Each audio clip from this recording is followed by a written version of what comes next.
नमस्कार.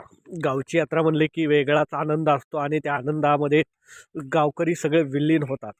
गावच्या यात्रेमध्ये आमच्या गावच्या यात्रेमध्ये जेवणासाठी मिष्टान्न अन्न केलं जातं आणि गावकऱ्यांना पंगत घातली जाते आणि त्याच पद्धतीने देवीची आरती करून खरी यात्रेला सुरुवात झाली. अनेक भाविकांनी दंडवत घेत देवीचा नमस्कार केला आणि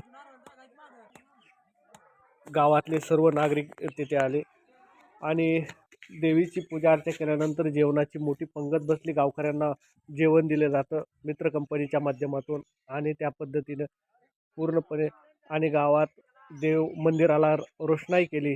पूर्ण लाईटिंगच्या माध्यमातून विविध दुकानाची मांडणी केल्यानंतर अनेक भाविक इथे खरेदीसाठी येतात.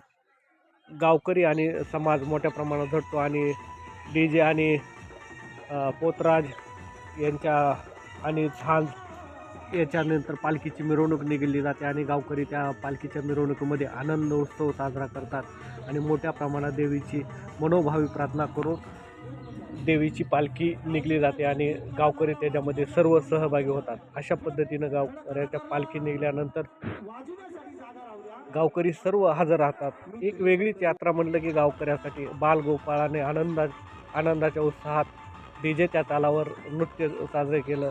हे सुद्धा एक ग्रामीण भागात आनंदाचं वातावरण तयार झालं आणि नंतर विद्युत रोषणाईच्या माध्यमातून फटाक्यांच्या माध्यमातून पालखीची वाजत गाजत मिरवणूक निघाली आणि मोठ्या प्रमाणात आनंद उत्सव गावकऱ्यांनी साजरा केला. अशा पद्धतीने गावची यात्रा एक वेगळीच मजा आणि वेगळाच उत्साह गाळतात.